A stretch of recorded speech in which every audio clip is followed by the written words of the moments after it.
अस्सलाम वालेकुम। Pharmacy technician के प्रैक्टिकल कैसे होते हैं? क्या प्रोसीजर होता है उसका? क्या इसमें सख्ती होती है या नहीं होती? तो अपने मुनफरिद अंदाज के साथ स्टार्ट से लेकर एंड तक आपको गाइड किया जाएगा। जैसे पहले भी आपका थ्योरी का पेपर था, आपको पता है कि इसकी पूरी डिटेल वीडियो बनाई थी स्टार्ट से लेकर एंड तक, यानी कि आपके घर से निकलने से लेकर वापस आने तक आपको मुकम्मल गाइड किया गया था। और ये भी आपका समझ एक पेपर है, एक इम्तिहान है, तो इसमें भी आपके लिए वो पॉइंट्स, वो 5 फार्मूले इस पे अप्लाई होंगे जो मैंने पहले इसकी वीडियो बनाई थी। तो अगर आपने वो वीडियो नहीं देखी तो नीचे चैनल के लोगो पे आप क्लिक करेंगे, आपके सामने वो वीडियो आ जाएगी। फीचर्ड वीडियो है कि किसी भी इम्तिहान में कामयाब होने के लिए 5 फार्मूले, उसका मैं थंबनेल भी इधर शो कर दूंगा आपके पास। तो इसके लिए भी बेसिकली आपके समझ लें 5 इम्तिहान है। अगर आप प्रैक्टिकल का पेपर आपने देना है, आगे 5 इम्तिहान, 5 हर्डल्स आपके सामने आएंगी जिनको आपने पार करना है। सबसे पहली मुश्किल, सबसे पहला इम्तिहान जो आपके साथ पेश आएगा और जिसकी तरफ ना आपको अभी सोच रहे होंगे, ना आपका जहन गया होगा, ना कोई यूट्यूब पे आपको ऐसी चीज़ मिलेगी, ना कोई और आपका सीनियर भी आपको नहीं बताएगा, वो चीज़ ये है कि आपको अपनी फ़ीस देनी होगी। अपनी फ़ीस जो आपने वादा किया है, अगर वादा नहीं भी किया, कॉलेज वालों का मुतालबा होगा, तो आप यही समझ रहे होंगे कि जैसे पहले उन्होंने थ्योरी के पेपर में हमसे फ़ीस मांगी थी, हमने थोड़ी सी दे दी, तो इसी तरह अब भी चलो कुछ ना कुछ दे देंगे, 5,000 में 10,000 में बात बन जाएगी, या फ़ीस नहीं देंगे। या आपके जहन में आपका पुराना तजुर्बा होगा मैट्रिक वाला या एफएससी वाला, कि जैसे आप उसमें जाते थे, एग्जामिनर को आपने 100 रुपये दे दिए, और या फिर इसी तरीके से कि एक प्रैक्टिकल कॉपी वो एग्जामिनर आपको दे देता है कि सारे बैठ के उसमें से देख के लिखो जो जो सवाल उसने दिए हैं। तो ऐसा फार्मेसी टेक्नीशियन के प्रैक्टिकल में बिल्कुल भी नहीं होगा। इस चीज़ को अपने जहन से निकाल दें, इस चीज़ को बिल्कुल भी ना सोचें। आपकी सबसे बड़ी जो मुश्किल है वो ये कि पेपर तो बात की बात है, पहले आपने पेपर जो है एग्जामिनेशन हॉल में एंटर होना है। हाल इसमें आपका एग्जामिनेशन सेंटर दो तरह से बनते हैं। एक तो अगर आपका कॉलेज रजिस्टर्ड है पंजाब फार्मेसी काउंसिल से, तो वो सेंटर बनेगा। अगर वो रजिस्टर नहीं है और उसने किसी और कॉलेज के थ्रू आपका दाखिला भेजा है, तो जिस कॉलेज के थ्रू आपका दाखिला भेजा है वो आपका सेंटर बनेगा। दोनों सूरतों के अंदर अगर अपना कॉलेज बनेगा, उन्होंने आपको जैसे आप आएंगे आपको रोक लेना उन्होंने, और अलहदा जगह पे ले जाएंगे, अलहदा रूम के अंदर, और आपसे पूछेंगे कि हाँ भाई आपने फ़ीस नहीं दी। इसी बात पे आपको वो इतना जलील करेंगे कि आप सोच नहीं सकते, और आपका टाइम ज़ाया करेंगे। रिटर्न पेपर के लिए आपके पास सिर्फ 30 मिनट होते हैं, आधा घंटा होता है, 3 सवाल आपने लिखने होंगे, तो उसी में आपका टाइम ज़ाया कर देंगे तकरीबन। और कुछ नहीं तो 15 मिनट आपके कन्फर्म है, 15 मिनट, 20 मिनट, 25 मिनट आपके ज़ाया कर देंगे। उसके बाद कहेंगे कि अगर आप फ़ीस नहीं लाए तो आपको कल बैठने भी नहीं देंगे, आपका वाइवा भी नहीं होगा। अब ये तो आप शायद ये समझें, फिर आपके जहन में आए कि इन्होंने फ़ीस का जो इतना ज़ोर डाला हुआ है, हमारा टाइम ज़ाया कर दिया, इसका मतलब नहीं कि कोई पक्की सिफारिश है, ये हमें पास करवा देंगे। तो ऐसा हरगिज़ नहीं है। जिस पेपर में आपने कुछ लिखा ही नहीं, थ्योरी के अंदर आपने कुछ राइट ही नहीं किया, और जो आपने राइट किया वो आधा अधूरा सवाल, सिर्फ एक सवाल आपने लिख दिया, तो उसमें से आपके नंबर कैसे आएंगे? एग्जामिनर को ये नहीं पता कि ये कॉलेज वालों ने इसको रोक लिया, या इसने फ़ीस नहीं दी, या जो भी मामला वो उसको, वो सिर्फ आपका पेपर आपको रिप्रेजेंट कर रहा है। वो देखेगा कि इस बच्चे को तो कुछ आता ही नहीं है, क्रॉस लगा देगा, आप जो है पेपर में फ़ेल हो जाएंगे। सबसे बड़ी वजह फ़ेल होने की वो यही है। कॉलेज वाले रोक लेते हैं, पेपर नहीं देने देंगे, अगर उनका अपना सेंटर होगा तब भी, और अगर कोई और कॉलेज बनेगा तब तो वो ज़्यादा आपको प्रेशराइज़ करेंगे कि हमने आपकी सिफारिश नहीं करनी। तो फ़ीस को अपनी लाजमी आपने क्लियर करना है। फ़ीस देंगे तो ही आप पेपर दे सकेंगे अपने टाइम के ऊपर। ये चीज़ क्लियर हो गई। और इसमें यह भी है कि जब आप पेपर देने जाएंगे तो फ़ीस आपकी क्लियर होगी तो आप उसी टाइम चले जाएंगे, वरना आपका टाइम उसमें ज़ाया हो जाएगा। टाइम ज़ाया हो जाएगा, आप सवाल नहीं लिख सकेंगे, तो एट द एंड आप फेल हो जाएंगे। दूसरी जो इसमें मुश्किल आती है वो, अब आप ज़ाहिर बात है फ़ीस आपने दे दी, आप कहेंगे सर अब तो मैं इजीली जा सकता हूँ। फ़ीस आपने दे दी, आप चले गए। अब जो चीज़ आपके साथ जाएगी, या तो आप होंगे या आपकी प्रैक्टिकल कॉपी होगी। अब वो आप चले गए हैं, एग्जामिनेशन हॉल में बैठ गए हैं, प्रैक्टिकल शुरू हो गया। 5 से 4 सवाल देता है एग्जामिनर। कुछ में अगर 5 देगा तो 2 की चॉइस है, 4 देगा तो ज़ाहिर बात है एक आप क्वेश्चन चॉइस में छोड़ सकते हैं। 3 आपने लाजमी लिखने हैं, तो उनके नंबर वो अपनी मर्ज़ी से लगाएगा, चाहे 35 लगाए चाहे 30 लगाए, वो नंबर भी मेंशन कर देगा, आपको प्रैक्टिकल बता देगा। तो यहाँ पे स्टूडेंट्स के लिए ये सवाल पैदा होता है कि कॉपी कहाँ से लें? क्या कॉलेज वाली चल जाएगी या हमें परचेज़ करनी चाहिए? अगर आप परचेज़ करते हैं जो कि डिजिटल, यानी कि की हुई होती है, जिसका प्रिंट निकला होता है, तो प्रेफर यही है कि वो ना लें। एग्जामिनर जब आपकी कॉपी को देखेगा तो देखते वो सबसे पहले ये देखेगा कि इस बच्चे ने क्या लिखा है। अगर आपने कुछ नहीं लिखा हुआ कॉपी आधी है या प्रिंट वाली है या आपने उसमें डायग्राम नहीं बनाई, वो तीनों पे ऑब्जेक्शन देगा आपको कि आपने क्या किया है सारा साल। फार्म डी जो एग्जामिनर होता है, जाहिर बात है वो फार्मासिस्ट होता है, और इतनी पढ़ाई करने के बाद वो इतने एक्सपेरिमेंट्स करते हैं, रिटर्न वर्क करते हैं, जो कुछ भी करते हैं, वो ये जब ये देखते हैं कि एक बच्चा जो है आराम से उसने कहीं से कोई प्रिंट उसने निकलवा लिया है पीडीएफ कॉपी का और वो उसको लेके आ गया मेरे पास, या उसने किसी से परचेज़ कर लिया है, तो वो उसको बुरा समझता है। वो ये कहता है कि भाई इस बच्चे ने अगर खुद कोई काम नहीं किया तो मुझे मुझे इसको आगे पास नहीं करना चाहिए। कॉपी कैसी होनी चाहिए? कॉपी में 3 खसूसियात होनी चाहिए। कॉपी कंप्लीट हो स्टार्ट से लेकर एंड तक, एंड के कुछ ही पेज सिर्फ अगर आप 2 से 3 पेज ही बचे हुए हों, कॉपी कंप्लीट हो। दूसरी, हैंड रिटन डायग्राम्स हो उसके अंदर। और तीसरी ये जो सबसे इंपॉर्टेंट, कि जो कॉपी आप लिख के जाएँ उसी के अंदर से क्वेश्चन भी आए पेपर के अंदर।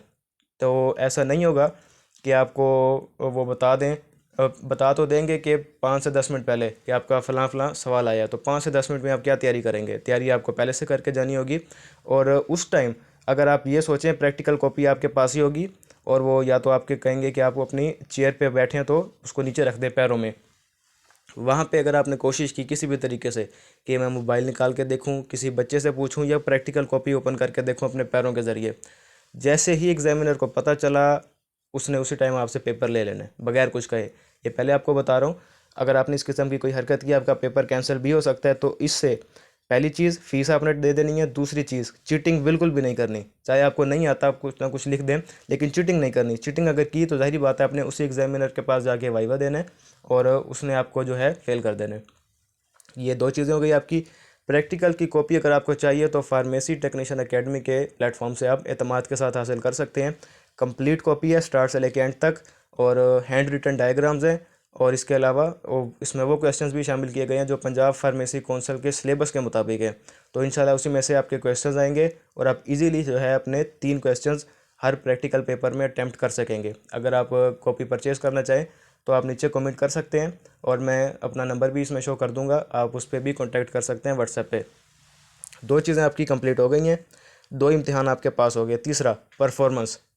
जब आपने प्रैक्टिकल राइट कर लिया, उसके बाद जब पेपर कलेक्ट कर लेगा एग्जामिनर, तो वो आपको एक चीज़ देगा जो आपने परफॉर्म करना है। एक प्रैक्टिकल आप सबको देगा, परफॉर्म करना है। तो सबका सेम नहीं होगा, सबका अलग-अलग होगा।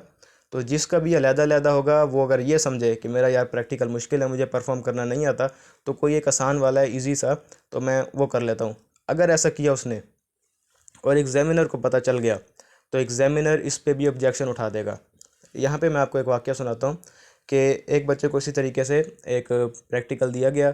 अब उस प्रैक्टिकल को परफॉर्म करने का सामान जो है वो कॉलेज में मौजूद नहीं था। अब कॉलेज इंतज़ामिया ने उस बच्चे को कहा कि आप जो है ना ऐसे ही अपनी तरफ से दूसरा कर लो जो आपको ईजी लगे, एग्जामिनर को क्या पता। तो परफॉर्मेंस जो है वो आपका कॉलेज टीचर ही आपको करवाता है। उसने ऐसे किया, प्रैक्टिकल परफॉर्म नहीं किया, कोई और आसान सा कर लिया उसने। जब वाइवा देने गया तो एग्जामिनर को याद था कि मैंने उस बच्चे को क्या प्रैक्टिकल दिया है, क्या परफॉर्मेंस के लिए दिया है। उसने उससे यही सवाल पूछा कि हाँ भाई आपने वो क्यों नहीं किया जो मैंने आपको कहा था। तो उसने ये जवाब दे दिया कि कॉलेज के पास सामान ही नहीं है। एग्जामिनर ने उसी वक्त कॉलेज इंतज़ामिया को बुलाया और उन्होंने कहा कि ये सामान मुझे अभी अभी चाहिए, ये बच्चा प्रैक्टिकल परफॉर्म करेगा तो मैं इसका वाइवा लूँगा, वरना मैं वाइवा नहीं लूँगा। अब एग्जामिनर कुछ सख्त भी होते हैं, कुछ सही भी होते हैं। बहरहाल परफॉर्मेंस जो आपको आपका एग्जामिनर देगा आपने वही करनी है। 3 चीज़ें आपकी क्लियर हो गई। चौथी चीज़, वाइवा। वाइवा में बहुत सारे स्टूडेंट्स परेशान होते हैं कि पता नहीं एग्जामिनर हमसे क्या पूछ लेगा, कौन से सवाल करता है, क्या करता है। वाइवा 2 तरीके से हो सकता है आपका, या तो ये कि सेपरेट एक एक बच्चे को बुलाए, या 2 को बुला ले, 3 को बुला ले, 4 को बुला ले। या 2 बच्चों को बुलाएगा तो वहाँ पे 2 एग्जामिनर अगर हों तो वो दोनों अलग-अलग बच्चे का वाइवा ले रहे होंगे। आपके कॉलेज का भी कोई टीचर वहाँ पे लाजमी मौजूद होगा। तो वहाँ पे अपने कॉलेज की बेइज्जती नहीं करवानी है आपने कि ये कहें कि हमें ये तो मैम ने पढ़ाया ही नहीं। ये सबसे बड़ा जो है वो वहाँ पे आपको और आपके उस्ताद को शर्मिंदा करने वाली चीज़ होगी कि ये तो हमने पढ़ा ही नहीं। कर क्या सकते हैं वहाँ पे, और बच्चे अक्सर ये भी करते हैं कि जैसे कुछ बच्चे गए स्टार्ट में, अगर रोल नंबर वाइज है या जैसे भी वहाँ पे गए, उन्होंने कहा कि जी सर ने हमसे ये पूछा है, फलां फलां चीज़ पूछी है। अब हो सकता है वो बच्चा आपका दुश्मन हो अंदर से, वो ये चाहे कि मैं इसको वो चीज़ बताऊँ जो मुझसे पूछी नहीं। तो इस पर आपने एतबार नहीं करना कि अगला बंदा अगर आके ये कह रहा है कि मुझसे फ़लाँ चीज़ पूछी, फ़लाँ चीज़ पूछी, और आप उसको अपनी जो चीज़ प्रिपेयर कर रहे थे उसको छोड़ के उसकी बातों में लग जाएँ। ये या फिर एग्जामिनर भी उसको पता होता है कि ये बच्चे जो है बाहर जाके बता रहे हैं कि इस वक्त एग्जामिनर क्या चीज़ पूछ रहे हैं। कभी भी उसमें से कोई सवाल नहीं करेगा आपको, पहले बता रहा हूँ कि अगर एग्जामिनर ने मिसाल के तौर पे पहले किसी बच्चे से अनॉटमी की टर्मिनोलॉजीज़ पूछी हैं और बाद में आप यही उसको याद करना शुरू हो जाए कि मुझसे भी अभी वही पूछेगा, क्योंकि उस बच्चे ने वो सही तरह नहीं सुनाई, उसने मुझे बताया है, तो मुझसे हो सकता है वो यही सवाल पूछे। तो ऐसा हरगिज़ नहीं है, वो कोई और सवाल पूछ लेगा आपसे, हो सकता है आपसे अनॉटमी का कोई सवाल ही ना पूछे, क्योंकि पहला पेपर आपका अनॉटमी फिजियोलॉजी कंबाइन है और दूसरा माइक्रो बायोकेमिस्ट्री कंबाइन है।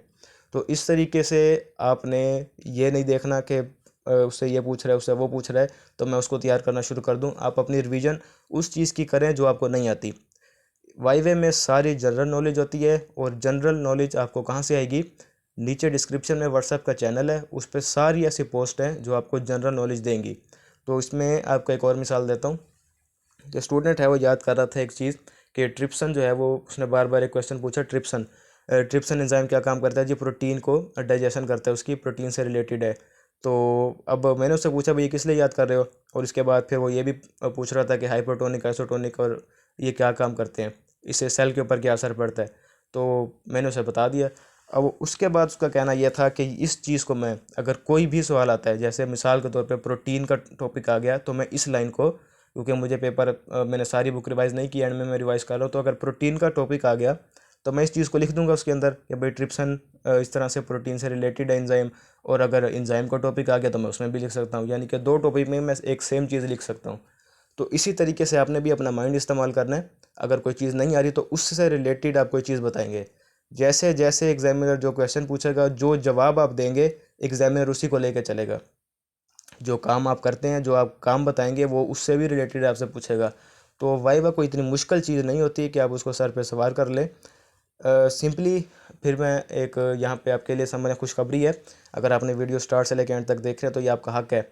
एक तो सबसे पहले आपका मैं शुक्रिया अदा करता हूँ कि आप लोग मेरी वीडियोस को बहुत ज़्यादा शेयर कर रहे हैं। मैं यहाँ पे एक आपसे पिक भी शेयर कर रहा हूँ कि ये पिछले हफ्ते की है, और बहुत सारे स्टूडेंट्स ने इसको यानी कि हमारे कंटेंट को लाइक से ज़्यादा उसको शेयर किया है। तो ये बहुत अच्छी चीज़ है कि उन स्टूडेंट्स के लिए जिनको उन चीज़ों का नहीं पता, उन्हें भी पता चल जाता है। तो ये बहुत अच्छी चीज़ है। और यहाँ पे एक अनाउंसमेंट भी कि मैं प्रैक्टिकल की पूरी एक प्लेलिस्ट बना रहा हूँ आपके लिए फर्स्ट ईयर की। तो ये पहली वीडियो है उसकी। इसके बाद फिर एक वीडियो उसकी आएगी कि प्रैक्टिकल कॉपीज़ जो मैं आपको ऑफ़र कर रहा हूँ वो कैसी हैं, और इसके बाद इसका मैं सिलेबस भी अपलोड कर दूंगा आपके लिए। और उसके बाद कि मेरा प्रैक्टिकल का एक्सपीरियंस कैसा रहा, जब मैं गया मुझसे क्या क्वेश्चन किए, मैंने क्या चीज़ें फेस की, इन जो चारों पाँचों जो इम्तिहान थे उनसे मैं कैसे गुजरा। और पांचवें इम्तिहान बेसिकली संभल मेरे साथ, मेरे दोस्त के साथ पेश आया था, तो वो बड़ी मज़े की चीज़ है। उसके ऊपर भी एक डिटेल्ड वीडियो आएगी चैनल के ऊपर। तो अगर आपने चैनल को सब्सक्राइब नहीं किया, सब्सक्राइब कर लें, बेल आइकन प्रेस कर लें, ताकि वो वीडियो आपको मिलती रहे। डेली बेसिस पे इंशाल्लाह एक वीडियो आएगी। तो ये तमाम चीज़ें आपको वहाँ पे मिल जाएंगी कि वाइवे में जो बच्चे जिनकी पोजीशन आई है हमारी फर्स्ट ईयर के अंदर, तो उनको, उनसे क्या सवाल पूछा उनके एग्जामिनर ने वाइवा के अंदर, और जो रिटर्न एग्ज़ाम था उनमें उनके क्या व्यूज़ हैं, और वो क्या चीज़ आपके साथ शेयर करना चाहते हैं। तमाम चीज़ें देखने के लिए इंशाल्लाह जल्द आएंगी। और डेट्स इट। पांचवी जो चीज़ है, वो पांचवा इम्तिहान है, वो एक एक्सेप्शनल है, यानी कि किसी किसी के साथ हो सकता है। तो कोशिश यही है कि वो किसी के साथ भी ना हो, क्योंकि वो बड़ा जानलेवा है, समझ लें, जानलेवा चीज़ है वो उसकी सिंपल मैं यहाँ पे एक हेडिंग आपको दे देता हूँ कि वहाँ पे मौजूद प्रैक्टिकल सेंटर में जब आप जाएंगे तो वहाँ पे जो ड्रग्स मौजूद होती हैं, किसी भी चीज़ को आपने इस्तेमाल नहीं करना, किसी भी चीज़ को आपने खाना नहीं है, ठीक है। तो ये सिंपली है। और जो जिसकी डिटेल वीडियो जो जिसके साथ आप बीती है, समझ लें, वो सुनाएंगे खुद ही। तो जुड़े रहे चैनल के साथ, और आपका बहुत शुक्रिया मेरी वीडियोस को शेयर करने के लिए, लाइक करने के लिए, कमेंट्स करने के लिए। अल्लाह हाफिज़।